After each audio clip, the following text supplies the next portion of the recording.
If you're on a journey of personal and professional growth, you know that the road can sometimes be challenging. You may be struggling with self-doubt, fear of failure, or feeling overwhelmed by competing demands on your time and energy. Perhaps you're seeking guidance and mentorship to help you navigate the challenges of entrepreneurship and business. Or you're looking for inspiration and practical advice to help you achieve your goals. In this episode of The Organic Matrix, we sit down with Anthony, founder of CDO Group, a national commercial construction firm with over 25 years of experience in the industry. Anthony shares his insights on what sets successful companies apart, how to build a thriving business in a rapidly changing world, and the strategies and habits that have helped him grow as a leader. Whether you're looking for personal or professional growth, Anthony's wisdom and experience can help you overcome the obstacles you face on your journey. Looking for career advice, personal development tips, or inspiring stories? Our Matrix mentors have you covered. Don't miss out. Bookmark our podcast and follow us on social media for a life guide in your pocket. Good morning, Anthony. Welcome to the Organic Matrix. Good morning, Samantha. I am so excited to be on. I love your show, your guests. I feel honored to be on the show today. I have listened to a lot of your shows, and I just feel overwhelmingly honored to be here today. Thank you for having me. It's an honor. Can you tell us about your journey starting CDO Group and what inspired you to enter the construction industry? You know, that's a big question, right? I mean, the journey is, it's a big conversation. If you would ask me when I was young, if I was going to become a construction guy, I'd be like, no way. I was going to become an accountant. I would thought, my mother wanted me to be a butcher when I was a kid. She thought if I worked, I worked in a butcher shop as a kid, as a cleanup kid. She thought if you work in a butcher shop, you'll always be able to eat. She wanted me to be safe, and she had this, great idea for what safety was. And, I didn't know how to do that. But as I worked my way through school and I got out of high school, I worked in a brokerage firm. And back then, there was a stock brokerage firm. It was a lot like Wolf of Wall Street. It was just like that. I mean, like literally a penny stock firm selling penny stocks. It was shady and shifty, but fun, right? It was this exciting place. I worked in Boca Raton, Florida. I worked for this old Jewish man that just busted my chops. He busted my chops every single day. But he was like this amazing guy, right? He was actually a tough guy to work for, but he taught me how to sell. And I would tell you that one of the biggest gifts was that he taught me to get on the phone, and he'd have me call 200 or 300 people a day. Like literally start on the East Coast in the morning and finish on the West Coast at night. And he would have me keep the phone next to my ear, and I would just literally dial. He said, you can never put it down. Never put that phone down. You just keep dialing all day long. And at first I was so, it was tough, right? But he would say to me, kid, you want to make money? I'm like, all right, I want to make money. There were people in my office that were making like $20,000 a month. I'm like, man, I'm just a little broke kid in Florida, a little redneck kid in Florida. I'm like, I want to make 20 grand a month. And people, kids my age were making, driving, Porsches and having airmate ties and $2,000 suits. And I'm like, man, I want to do that. And, ultimately it was one of those things where I learned to sell. And right as I got my license to become an actual broker, because I had to work for this guy for a couple of years, as I got my license to get it, the stock market crashed. And I got to tell you, Samantha, that was the biggest gift to happen, right? I ended up leaving that business. I started a detailing business. And then from there, I started a painting company. And I worked my way through, I went back to college. And not that I was ever good at school. I was terrible at school. Samantha, I sucked at school. In fact, teachers to me sound like the Peanuts. It sounded like that. I could never sit in a classroom long enough to enjoy it. It wasn't my thing. There are other people who love school, and God bless them, but it wasn't my thing. And I worked my way through school painting houses. So school wasn't really for me. It was one of those things where I just didn't really ever get into it. It was, I couldn't relate to them. When people talk at me, it really ever worked. And I really needed that experience. And, for every year I would get into school, and I'd try to do a new semester, but my entrepreneurial experience always wanted me to win out. And I made great money doing it, and I would get my friends to help me do it, and I grew that. And I finally got some commercial projects. And I got this one project called Discovery Zone. It's a playground for kids. And everything in it was a different color, right? And I worked for this contractor, and he kind of took me, right? He way underpaid me. But I learned how to do commercial projects. And that was the key. Like ultimately, I didn't make any money, but I learned how to show up on a job site. I learned how to go to a mall. I learned how to work on what I needed to wear and how you needed to act. And it was a pretty great experience, even though I didn't make any money. And the contractor got me for another project. He got me to do a Banana Republic, and then ultimately another Discovery Zone. And during that discovery zone, one of the project managers was there and he said, hey, I see what you're doing. You're doing great work. We're inviting one of every subcontractor to our office in Chicago. Would you like to come? And I'm like, oh yeah, I'd like to do that. And I knew some people that worked for Discovery Zone at the time. And so I went up there for a meeting. And at that meeting, they hired me. And from there, I started building I started building these Discovery Zones for them in-house. And I did that for a bunch of years. I traveled every single day. I traveled every day around the country. I would leave on, I'd travel, my first day at the job, I went from Chicago to Puerto Rico. My second day, I went back to Chicago, to California, to Hawaii. All in like 2 days, I went from Puerto Rico to Hawaii. And that was amazing. Like literally life changing. I was this 22-year-old kid who had just, grew up in Florida, a little redneck kid. I'd never done that kind of stuff before. And they were going to pay me to do this. And I was like, this is fascinating. And I did that for 7 years. I traveled every single day. I traveled all over the country and I loved it. And, whatever they would tell me to do, I didn't make any money. I was broke, but they paid my expenses. And, you know what? It wasn't really about the money. It was really about learning. And, that's the fun part about being young is when you're young, it's not about making the millions yet. It's about learning and getting yourself set up so later on you can do it.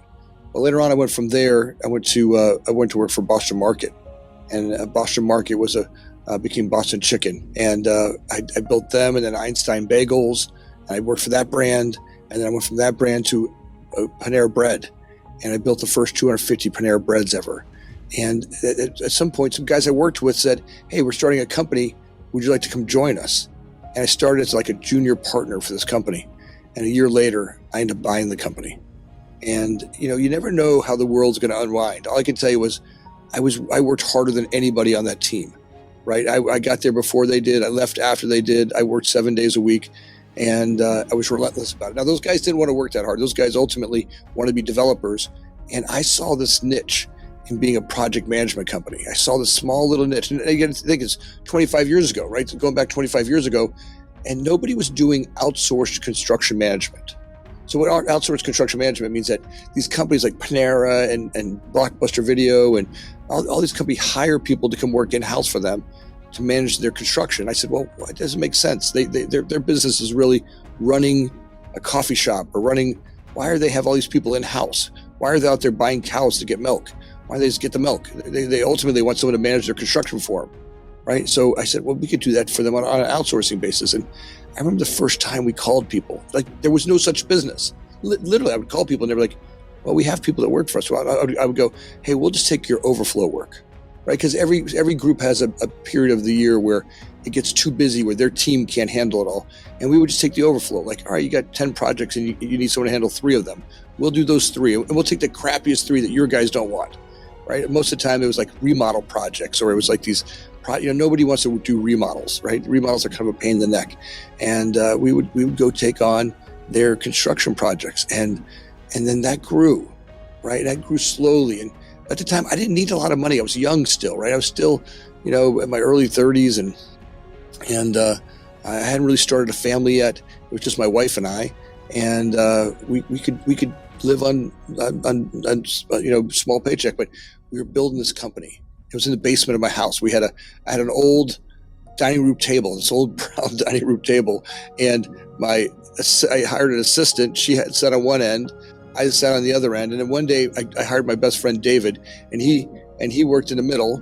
And then we hired another good friend of mine, Mike. He was a bartender. He didn't know anything about construction, and he looked like Linus. He sat on a chair with a garbage can and a laptop on top, and we just hustled it out.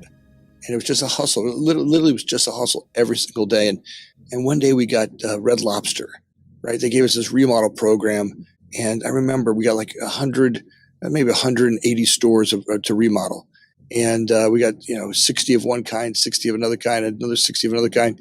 And it changed what we were doing. We didn't even have that. We kind of lied to get the job, right? And literally we kind of made up, we had more staff than we did. And the 4 of us literally try to look like we were 20 people. And while we're getting the program started, we're hustling. We worked all day, all night, 7 days a week. And we started finding people to come help out. right? As the projects would come on board, we were just about to die and fall apart. So we'd get somebody in, we'd find somebody to come help us, and we grew, right? And ultimately, that's the thing you really got to remember when you're starting a business.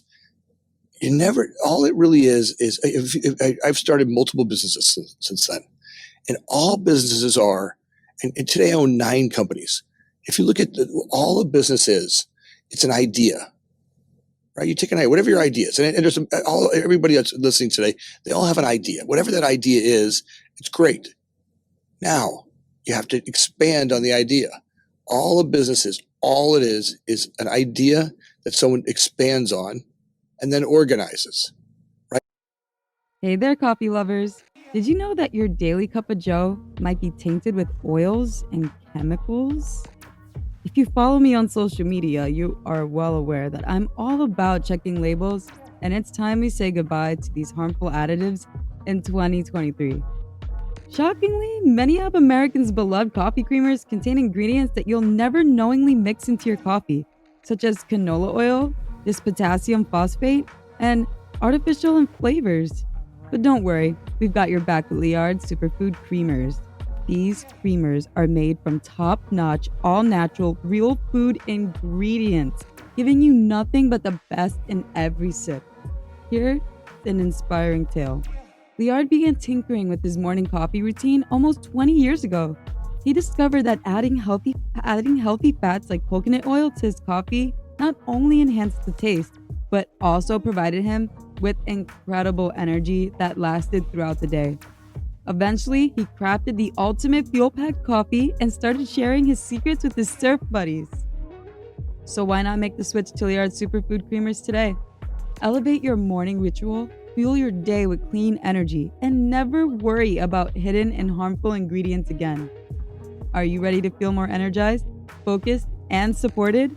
Go to liardsuperfoods.com and add nourishing plant-based foods to fuel you from sunrise to sunset. Use our promo code Organic Matrix at checkout to save 15% off your purchase today. Right now, the problem is people don't understand what's in between those two things, right? So you expand an idea, like we expanded the idea of being a construction management company, right? And then in between was chaos. Like the wheels almost fell off, like we almost died. Like, and most people give up in the chaos. Most people don't realize the chaos is the gold, right? The chaos is where you gotta, if you can stay in that spot of chaos and be okay with it, like stand in, this is normal, right? The problem is that we all get petrified of it. Like, oh my God, the world's falling apart. I can't take it. That's it. Go back to being small. And then we all contract. We want to contract again. And the idea is to keep stepping through it, right? Just keep stepping through it. Now, that takes a little bit of work, right? Ultimately, as an entrepreneur, I say that the biggest gifts I've learned are the work that I do on myself, right? To really stand in that chaotic spot. You can't do that, and carry a bunch of baggage. To me, I kind of, the visualization I always have is, Santa Claus. Yeah. He always carries that big bag of toys, right? Mm-hmm. To me, I live a life where I carry a big bag of crap, right? And I've got this big bag of crap I carry. And inside that bag of crap are fears, angers, resentments. They're places where I owe people money or things that I haven't done, and they weigh me down. Right? When I'm in the chaos and I'm carrying that bag, it makes the chaos 10 times harder. And as I look at that, right, I take an inventory of that bag and I open up the bag and go, okay.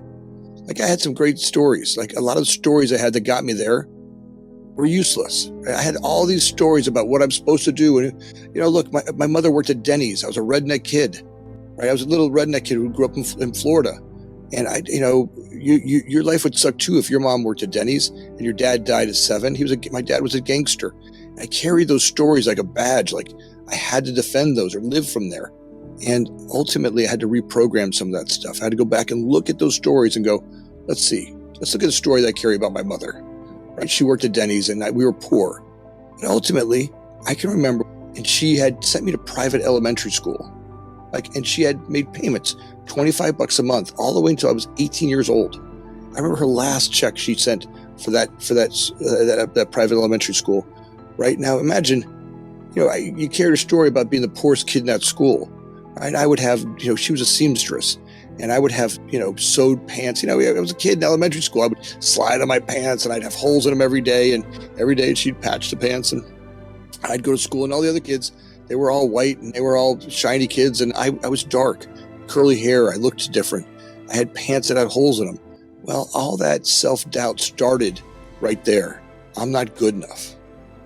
You look, I'm darker, I'm different, right? But now some of that stuff was my shadow, right? Some of that started right there. The part of me that didn't feel right. I noticed I was different from everybody else, that part that disconnected. But there's also was some gold in that, right? Because ever since then, I've been defending I'm not poor, right? All the things that drove me, all the things that gave me all the effort, some of that stuff that causes the drama in my life, that's also caused some gold in my life, right? Like, it's also had me work harder than anybody next to me. If I work with you, I will outwork you all day. You may be smarter than I am, but I will outwork you all day long, just because I'm not going to lose, right? I'm going to fight hard. And one thing I know I can do is I can work hard. And so some of that story that I carried about my mother was a great example of a story I had to reprogram. And later on in life, I reprogrammed that story, and I start to look at it and go, how can I reprogram that one? Well, maybe that I could look at it and go, that's the gift of that was that I had this little woman who worked her ass off for me. And maybe I owe her, right? And days when I'm tired, I can remember my mother, like I'd wake up in the morning, she would work at Denny's during the day, right? And she would sew clothes at night. So like in our living room, there'd be piles of pants, and she'd get $1 per zipper, right? And she would show up I would literally find her in the morning at the sewing machine, asleep with her head on the sewing machine and zippers still in her hand. And every once in a while, whenever I get tired and I think to myself, I can't take another day, or I'm worn out, or I can't do it, I got to remember that little lady, I owe her, right? She paid for my elementary school until I was 18 years old. Maybe the gift of being poor and seeing a woman who worked that hard, that I could turn her back around and give it back to her and say, hey, I got it. Or even my gangster father, right? I can look at him and go, what kind of guy leaves his kids? I was 7 years old when he died. He got shot by a police officer because of his behaviors. But somewhere later on in life, I look at that, I reprogram and go, all right, maybe that's all he knew. Maybe if I could have grace that the other people on this planet, I've never met a man, I've never met a woman or anybody who's really malevolent. Truth is, people are scared, right? And they're trying their best to do their best every single day. And every man I've ever met wants the same thing. They want something for their family. They're trying hard for themselves. They're trying to figure, right now, this world is amazing. We have more abundance we've ever have, yet it's more overwhelming than it's ever been, right? We have so many options, so many choices, what to do, right? It's overwhelming. And sometimes I get scattered in those overwhelming moments. And I got to really slow down and look at it and go, okay, I'm just overwhelmed, right? Maybe that little Anthony inside of me is just a little overwhelmed. If I could just take a deep breath, get myself centered in the moment, and really just what's real, there's what happens. And then there's my story about what happens, right? There's like my mother, she worked at Denny's. And I had a story about that, what happened, right? My life is a mess. You'd have problems too because your mother worked at Denny's. And later on, I reprogrammed that. I changed the story about what happened. And now that gives me energy, right? Now I can look at life in a whole different way, so that as I go through the part of expansion of a company, I can remember that some of my stories that I carry, right? Oftentimes, five times a week, maybe 3 to 5 times a week, I write on my hand, how could the opposite of what I'm thinking be true? I literally write it on my hand in the morning, right? Especially on mornings when things get dramatic, right? Someone quits, something happens. We have all kinds of things happen every single day. And sometimes I make up stories about them, and I write on my hand, how could the opposite of what I'm thinking be true? How could that human being that I'm really mad about, that SOB, that person I'm mad at, how could the opposite be true? How could I have some grace for them and reach over and realize that they're just going through the same shit that I am?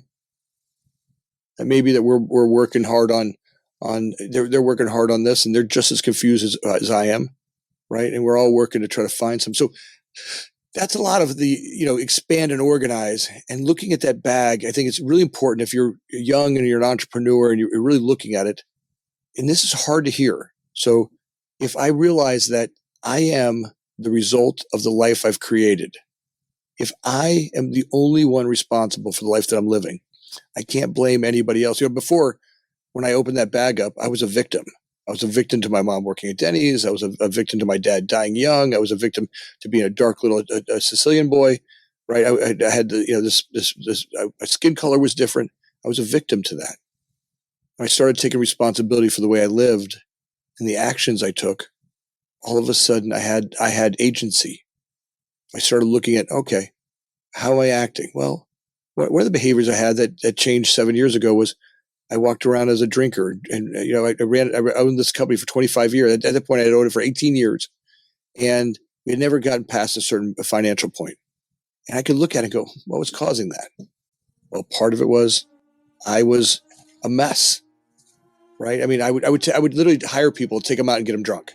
I thought it was appropriate to take the women that worked for me or the guys that worked for me and take them out and get drunk with them. Like somehow that behavior seemed like, well, but I'm being nice, we're being friendly, we're creating an atmosphere. The truth is it's unprofessional. It's not productive, right? It creates behaviors that people, start to get resentful for. I mean, no one ever gives anybody the big deals to the drunk in the room. They may give you a couple of deals because they like you, right? They may give you a couple of scraps from the table, but the big deals go to the professionals. And all of a sudden, about 6.5 years ago, I got sober. I started realizing that maybe I had some character defects. Like I couldn't walk around the office all day long cussing like a sailor. Not that I'm saying sailors are bad, but my behavior, that's not a professional. If I'd like to grow a company that today's, last year grossed over $60 million in revenue, $60 million, that wasn't possible back then, right? I would never get the big deals. I'd get the, $2 to $5 million deals, so a $5 million deal. You never got the big ones. Do you have kids, little cousins, nieces, and nephews? If so, I bet you're tired of the pain from stepping on Legos. And I bet you're fed up with the subpar cardboard jigsaw puzzles. We have a fantastic solution for you today. Go Puzzles. These puzzles aren't just like any other ordinary jigsaw puzzle. They're an exceptional work of art, meticulously crafted from genuine wood. Breathtaking designs and distinct shapes. Go Puzzles promise not only a delightful but stimulating experience, it'll keep you hooked. And the best part? All the pieces are guaranteed to be included, so you'll never have to worry about an incomplete puzzle again. Indulge your puzzle passion with Go Puzzles, a true treat for your intellect and creativity. Say goodbye to flimsy cardboard and hello to premium wooden jigsaw puzzles. They're 100% wooden and they'll last forever. Each piece is hand-drawn, so no two pieces are the same, and you'll discover some fun, whimsical pieces as you work through it. They come in custom wooden box, which is a perfect gift for storage. With stunning designs and unique shapes, Go Puzzles are a cut above the rest. I love doing the snow globe puzzle myself. It was great to pull out a puzzle and have it done at night and have it on the table and not have it on the table for a week. What are you waiting for? Go to wongopuzzles.com and pick your puzzle today. And be sure to use the promo code Organic Matrix to get 10% off your order. This is the most fun you'll have with the puzzle, I guarantee. Or get your money back. Go to wongopuzzles.com and use the code Organic Matrix to get 10% off your order and get puzzling right now. And when I started changing some of the behaviors and really looking at how we acted every single day, and I ultimately took responsibility for my actions, but this is the hard one. My intended actions, but my also unintended actions.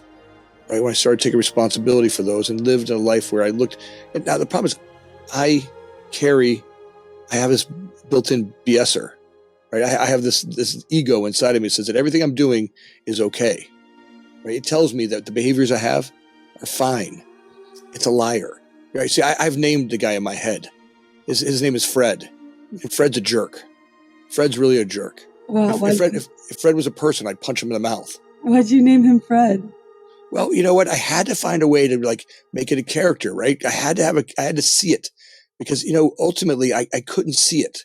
I couldn't see him, right? I kept justifying the behaviors I was having, right? Now, Fred's the guy who keeps me on the couch. He doesn't want me to go to the gym. Fred's the one who says it's okay to eat more bonbons. Fred's the one that says it's okay to spend more money than I make. Fred's the one that says it's okay for me to act in ways that are immoral, right? And he literally builds in stories that say, yeah, those guys are boring. That guy over there, he's just boring. They don't know they're having a good time. That me having these crazy parties. I mean, at one point I had a rave house. I had a successful company, and I had my business, a construction company, in this old abandoned warehouse that we would throw raves in. And people would come to work and there'd be beer cans and cups and smell like booze from the night before. And you would think, they could think we're professional, right? It did not become a professional organization. Now today, I'm not going to tell you that everything's perfect. That's a lie, right? Today is, I can look at my characteristics of myself. Right now, I can't. I need someone outside of me to do that, right? The truth is, I can't. I'm a liar. I lie about it's okay. I have this, remember, Fred lies to me, tells me all this stuff is true, and he makes these really convincing stories. Well, Anthony, it's okay to eat bonbons. Hey, Anthony, it's okay for you to smoke dope all day. Hey, Anthony, it's okay for you to drink all night. Hey, Anthony, it's okay for you to do cocaine until the birds come up. Hey, Anthony, somehow or another, he justifies these behaviors. I would suck down Adderalls and Coke and try to figure out how to stand in the middle of the storm of expansion with this cloudy mind. Right now, at first, I'm going to tell you, changing those behaviors was tough, right? And I mean, like tough, and like I was proud. Like my first day sober was great, and my first month sober was cool. But I'm not going to lie to you and say to you that it was easy, because I didn't know how to do it. I also was feeling feelings, and I was getting angry, and I had all kinds of emotional stuff that would come up, right? And now, if I can't get high on drugs, or I can't get high on drinking, or if I can't get high on spending, I can get high on emotions, right? I can get just as high on anger as anything. I mean, a great resentment is like a fine wine. That freaking jerk, I could just drink it up. I can drink in a resentment or a fine anger. So like tequila, I kill that man, F him, right? And I could feel the anger. And that could be just as much a high. I didn't know that. Fred justified those behaviors. That guy's an ass. No, here, look. When I see more than 3 asses in a day, I know that the fourth one is me. Thank you so much for sharing your story. I could honestly relate to your story so much with my own life, and I'm sure that our Matrix members could relate to. There's tons of areas of our life where we could take responsibility, and even though our instinct is to get fight or flight, we get more power, we get more control, we get more confidence when we do take responsibility, even though the thought of it is scary. Once we get into that mindset, it's very empowering, it's very healing. And I thank you so much for encouraging our listeners to do exactly that. I love the part that you mentioned that we have to take responsibility for the things that we also don't intend that happen, that weren't in our intentions, because it's very easy to shrug our shoulders and push it to the back of our minds, but it's still living there and it's still alive. And I also found it really clever that you named Fred, because with that, you're able to actually separate those voices from your own ego and say, hey, those are just thoughts arriving here. They don't belong here. They don't live here. It's fun when we start to really look at them, right? Those intended actions, but a great one now. Today for CDO Group, I'm not the president anymore, right? My wife's the president of the company, and one of the big reasons was I needed to expand, right? A lot of who I was tied up in being the president of CDO Group. When I would introduce myself to you, I would introduce myself to, I'm Anthony, I'm the president of CDO Group. It became this facade, right? This person I became. And ultimately it was great, but it was also pretty limiting, right? It got limited. And one of the big things we did was I've got 3 daughters, right? I really stand for, I've got 5 kids and 3 of them are daughters. And I stand that, women stand in the world just as equal as men. But are those behaviors, am I acting that way? Am I acting am I creating a world where women are equal to men? And when my wife took over as president and I stepped back and became founder, I could really start to look at, and she ran things way different. It's an amazing company today, right? I ran it like a Spartan war camp, right? If you worked for me, you worked your ass off, and and we grew. But every once in a while, I'd look back behind me and I would see a lot of dead bodies, right? I would just, if you worked for me, you got beat up. I would just, today she built family and community, and the work that she does inspires me every day. She's kind and creates, these people that love working here. The relationship that she creates with the people that work here is amazing. Now, I couldn't have gotten that if my ego would have kept me there, right? Stepping back. I had this woman who came in. Her name is Lola Wright, and Lola is this amazing life coach. I remember I told you I couldn't do it by myself, right? I couldn't do that. I would pretend like I would do it, right, Smith? I would pretend I'm going to do this stuff, and I would give you lip service, but my feet were creating the action. And one day Lola comes in my office. She goes, "Hey, today you can imagine Lola's like 6'1". She's got bright red hair and bright red lips, and she just is very high energy, right? Hey, today we're gonna lock your door." I'm like, "Oh, great! I get to have an open door policy. People coming out of my office all day," and she goes, "I'm gonna get the focus." She goes, "No. Today we're gonna lock you in, and you're not allowed to talk to anybody out there." She goes, "Yeah." She goes, "You and your ego keep walking out there, and you keep getting in everybody's shit." What? She goes, "Yeah, you keep going out there and you suck the oxygen out of the room. You think that you're helping everybody, but you're not. You keep walking out there, and that energy takes them out of it. And ultimately, you don't believe that they can do it. Now, why do you hire these amazing people and do that to them? What kind of masochist are you? Are you needing to fulfill something inside of you?" And I was like, wow. That's that man. That's that boy on the playground who didn't feel good enough, right? Who's been trying to defend that he's good enough. He does that in every room that he walks into. How could he stand back and go, all right, maybe she's right, and there was a gift in looking at changing that behavior. But I couldn't do that without her, right? So I think that's a gift of finding people that you trust. But for thousands of years, we were tribal. You and I might have been part of a tribe somewhere, and we had elders who walked with us, people that needed us, right? If we didn't survive, the tribe died. So those elders needed you to survive, right? There's people that you trusted that wanted your survival, and they would tell you to walk like this and don't do that over there. And when they spoke, you knew that they had your best interest in mind. Today, that's broken. The Industrial Revolution kind of changed that. Most of us get our feedback from likes and not likes on Instagram and Facebook, and it's not really satisfying because those are people that we don't know that we can trust. Most of them are looking to get some sort of, some real shallow feedback from us. When I find people I can trust in my life, right, and I can build those relationships that say, hey, I need your feedback. I want your feedback, and I respect that feedback. Right, and put that into action, right? That, like Lola for me, was a great gift, right? And there's been other ones. I've got people in my, that teach me to be a better man. I belong to a group called MKP, a Mankind Project, where we work on how to become better men. What's the languages that we use, the behaviors we have that make sure that all men are treated equally, and women, right? And all people are treated equally, right? What are the actions you use? Can you walk around and use certain words that are inappropriate? Maybe not, right? And how do we start to create that? So I think that's the gift, Samantha, as we start to find those places, and that's really the next. Your work that you do on this podcast is amazing. Your guests bring insight. I think you really have these amazing guests. I've listened to stories about people coming out of the closet. I've listened to people about health stories. I've listened to places where you can hear people talking their truth, not at me, but they're sharing what happened to them. And, there's always a difference between someone who says, you should do this, and someone else who says, this is what happened to me, right? There's two different feelings I get from that. When someone says, you should do this, that's what church did or school did or teachers did. I hated that.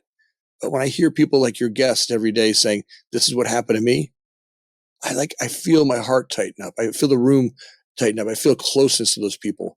And ultimately, that's what I want. Someone who speaks their truth and, from their experience, not at me, but hey, this is what happened to me. And I don't know if that works for you. Great.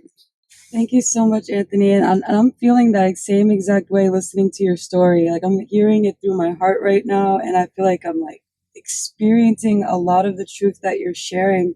And I agree with you. Like when I was 14, I went to church for the first time, well, like to go to service, and I heard like the preachers preach. And I was like, immediately, I was like, I need to read the Bible myself because I can't trust a man that calls himself a priest that he has the best interests and heart for me, or like that he is sharing this truth and it's not skewered in some way. Like I grew up with two lesbian parents, so I had a lot of like different treatment. So, like, similar to how you had the treatment growing up with your peers and you being different, like, I grew up with a different dimension of that, where people thought that becoming gay was contagious. Like, if, like, I had some kind of cooties that I caught from my mom, and that if I Have you heard those nasty rumors about typical dog kibble?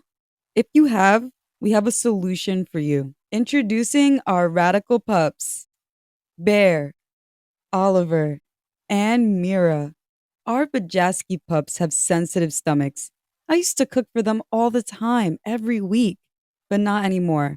Now I give my pups Num Num. You can actually see proteins and vegetables like beef, chicken, pork, peas, carrots, and more with no fillers or weird ingredients with names we can't pronounce. You tell them about your pup, their age, their breed, their weight, allergies, and protein preferences, and they'll tailor a specific amount of individually packaged Num Num meals and send them straight to you. Store the meals in your fridge or your freezer until it's mealtime. They'll give you specific instructions on how to transition your dog from foods like kibble to always fresh Num Num. For best results, watch your dog clean their dishes, dance for dinner, and overall thrive. Isn't it time to feel good about the food you're feeding your dog? Use the promo code Organic Matrix and order Num Num today. Go to the link in our description and get 50% off your first order plus free shipping. Plus, Num Num comes with a money back guarantee. That means if your dog doesn't love fresh, delicious meals, Num Num will refund your first order. No fillers, no nonsense, just Num Num. hung out with their kids, they were gonna become gay too. Like, oh no. So I had to like live with that weirdness and get comfortable with that.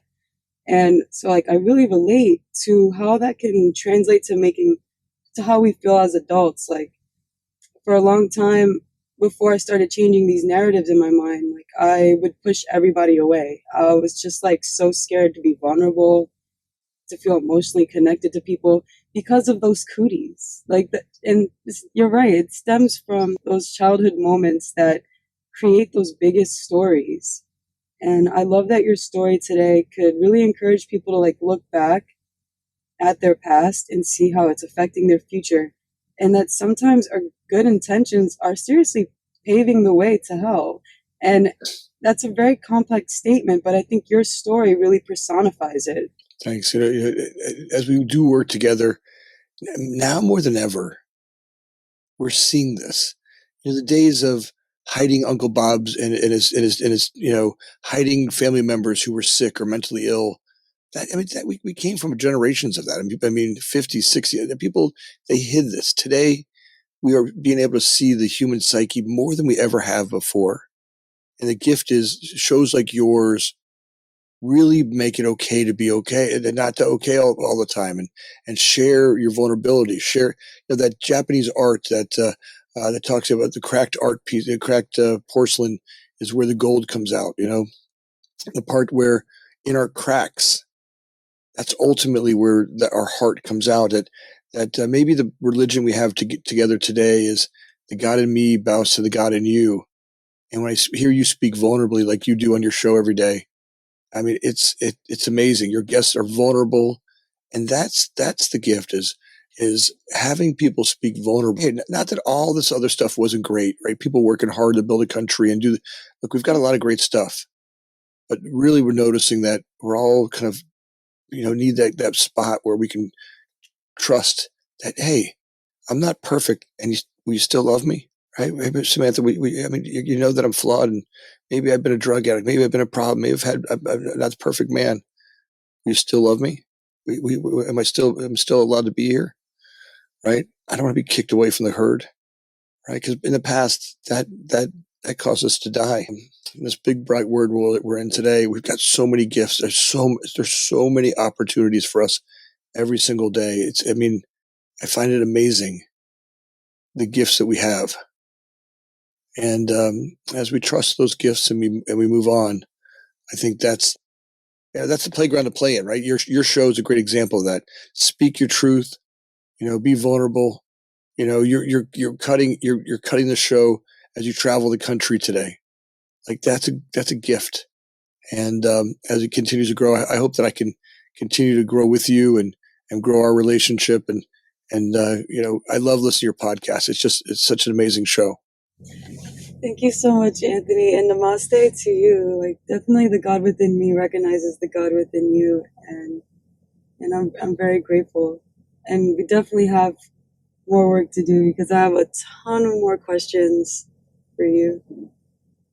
As someone who has worked with some of the world's largest brands, what do you think sets successful companies apart from those who struggle to thrive? Are there any common traits or practices you've observed from your clients?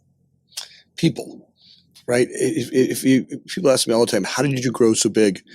And I would tell you, somewhere where I stopped working on just business development, right? We've got a great business development team and those people do great, but I focused on building people. As we build people, right? As we help people grow and make better lives for themselves and their families, our companies have grown, right? It's all in the relationships that we build with the people who work here. And how do we make it so they grow?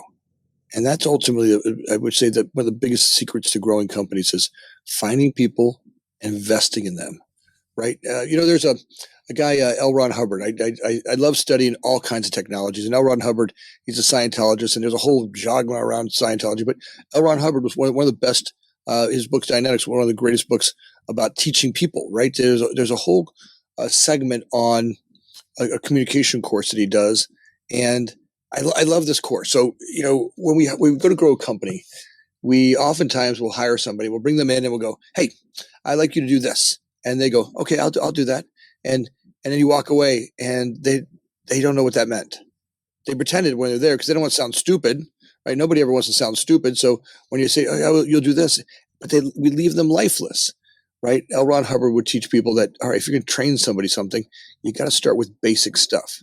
Right? If you want to train people to be on your team, and the assumption that they know something is a flaw. And so he had this communication course. It was a great course. It was about how to teach someone to communicate anywhere they were, right? No matter what the circumstances of it, right? No matter how challenging it was. So what's great communication to you? Statement versus questions. All right, so statement and questions, right? So that's great. And Ron Hubbard, he would say, I have an idea, and I'd like to recreate that idea in your brain exactly like I have it in my brain, right? I'd like to communicate that over to you and have you get it the way I get it, right? And it really was about time it took to communicate, distance, right? And intention, right? Their intention to listen to it, right? Attention, their attention, and my intention, right? And he would teach people to so that's great communication. So he would start with the definition to teach someone to communicate. But then ultimately he would say, all right, let's start with basics. The first thing he would teach someone is to sit in a chair. Like literally just sit in a chair. And I go, okay, how's that going to teach me, communicate better? It's like, look, let's just practice being there, like being present. Oh, okay, I could learn to be present. And he would have you practice, and he'd have you have a small win of just being present.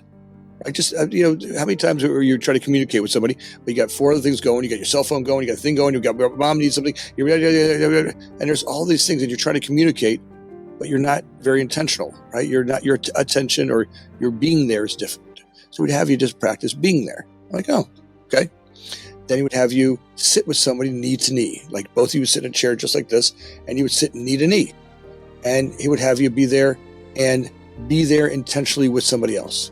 Like, oh, okay, so you're going to be there. And sometimes that's a little uncomfortable, right? Just being present, kind of not being with them, but not staring at them, but just being together. like being in a room with somebody you're going to communicate with, or being with like on a podcast with somebody you're communicating with. How do we become present? Right? How many times do we start a podcast? Right? That's why we did that intentional prayer before we got here. We drag all the stuff that happened before we got the podcast into the room where you and I are doing a podcast together, and we're trying to be present for each other. But I just dragged in, a kid quit this morning. Yesterday we had something happen on a job site that was dramatic. My wife needs something. My kids need. If I drag that into this podcast together, it's very difficult for us to be present to each other, right? So if you stop, take a couple deep breaths, really create being present. So he would have you just be present, and then he would have you practice telling a story. So I'll say something and you finish it. Ready? So I want you to finish what I'm going to say. The ball is. What is the ball? So I want you to finish what it is. The house is. And I want you to finish that statement. All right. The house is. The ball is. The grass is. The water is. Okay, great. Now you try that with me, and I'm going to try to continue that. Right. So we're going to practice starting a conversation, sending it over to me, and then I'm going to practice sending it back to you. So you start the conversation this time. The coffee is warm. Do you like it? I love it. What's your favorite coffee? Oh, I see. My favorite coffee is Colombian coffee with heavy cream. Colombian coffee with heavy cream. I love that.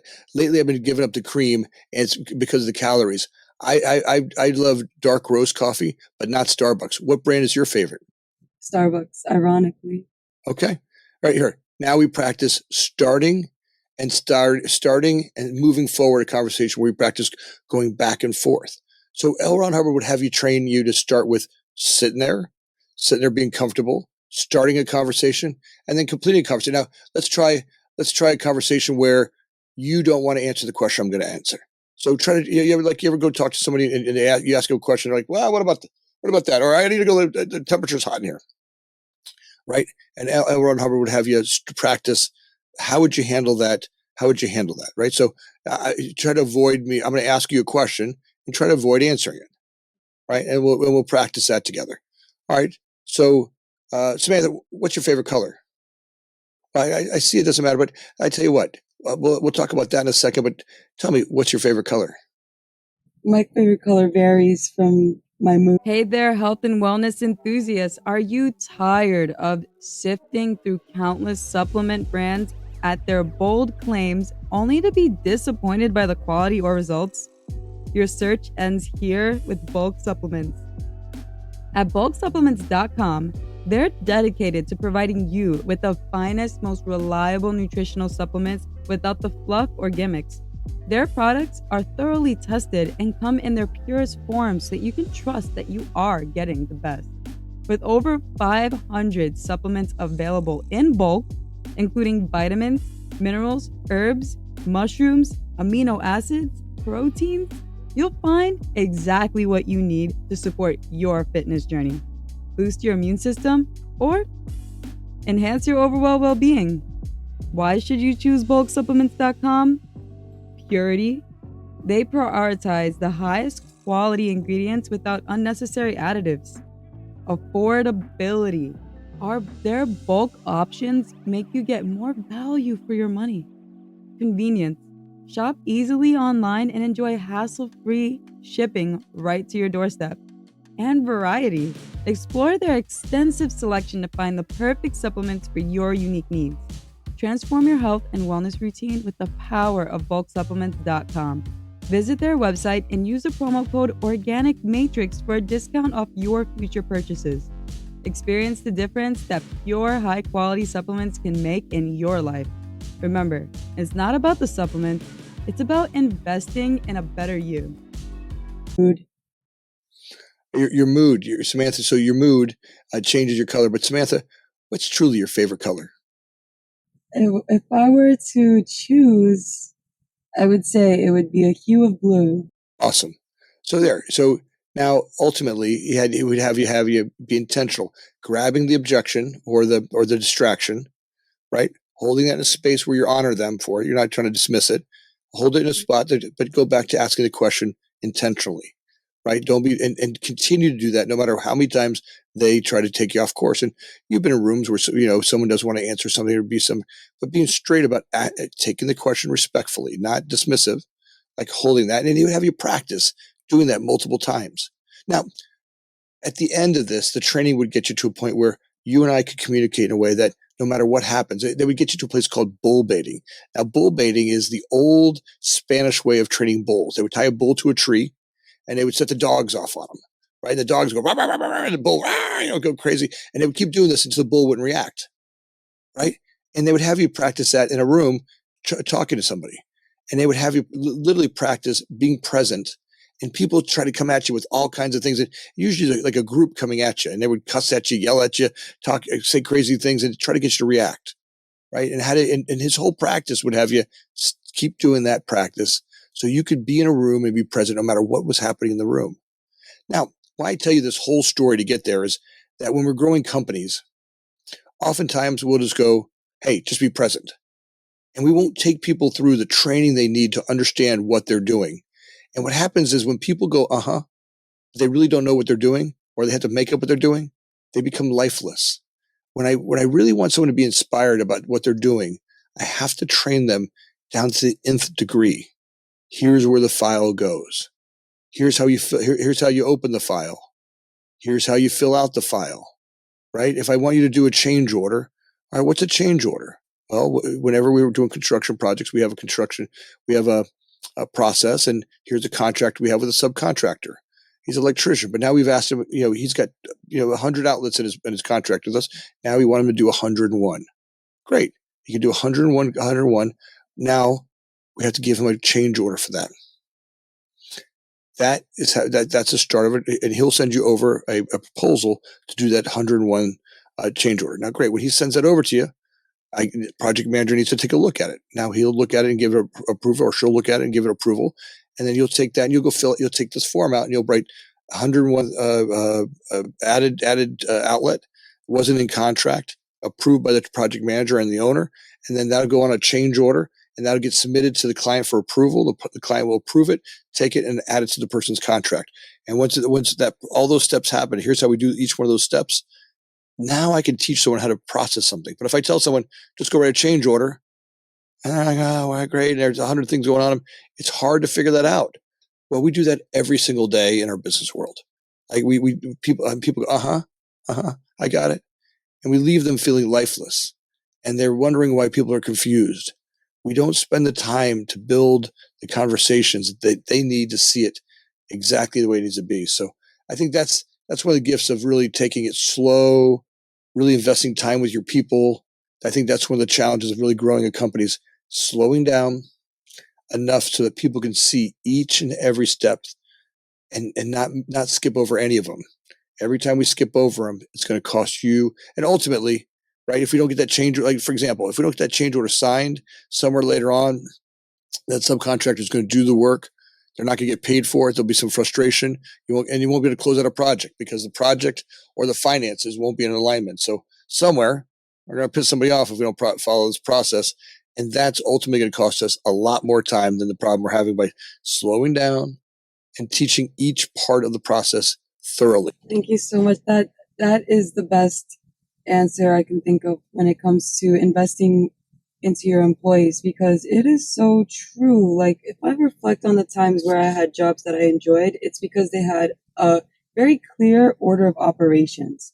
And it didn't give me a lot of room to make a mistake. It gave me a lot of opportunity to work really hard because I knew exactly what responsibilities I was in charge of. And if I needed any help, I had someone to like walk me through the process so I could just like write down steps. So like I love the way you describe leadership, because in this fast world with growing technology, with Google and ChatGPT at our fingertips, sometimes it's becoming more often that I see leaders not knowing how to delegate or how to be mentors, but just give direction. And I think that goes back to what we were speaking about earlier with teachers teaching at us instead of, putting us in that harmony with the plan and involving us in the plan. So I love that you pointed that out. And I hope that Matrix members, for all the entrepreneurs listening to the show, I want you to ask yourself, is there a clear order of operations? And what does your onboarding look like? Does it include your new employee or a partner in the way you think, in the sense that, are you teaching them why these aspects are important? I think that if more people took your approach, Anthony, and the approach of the Scientologists you mentioned, we would see a lot more success in employee retention.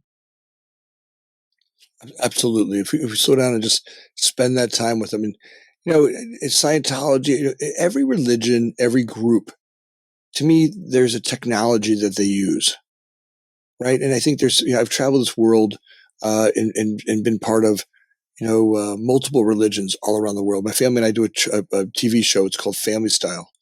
I take my family around the world, and we go and we study religions, we study cultures, we do a social interaction with the community, some sort of give back, and then we do a grand adventure. Right, we might go shark diving, or work on schools, or build wells, or do something fun. And in those interactions, right, there's a great gift in that. Finding ways to travel and do all these things. So every religion I've ever been part of or learned about, to me, they all sound a little bit like 2-year-olds describing algebra. Not that I don't honor all of that they're doing. It does feel like God is a much bigger idea than any of us can actually capture in the words that we write. But there's something in each word that it's written about it that I can hear God as well. So I don't feel like it's ever been completely captured completely, but it does feel like we're all trying to get to find that. Now, the problem I have is that I want to find God, and I want to manipulate. I want to figure out who God is and everything about him. And the truth is, I just want to do that so I can manipulate you and it. I can manipulate God, right? If I can figure God out, I can ultimately, figure out a way to manipulate him a little bit. I'll give him all the cookies and biscuits he wants so he can do all the magic I can do for me. I'll make God into a little genie. And I think that when we really look at this being that's greater than all is, it's maybe a little bit bigger picture than that. That's kind of a human experience, right? Where I want to make God into a thing.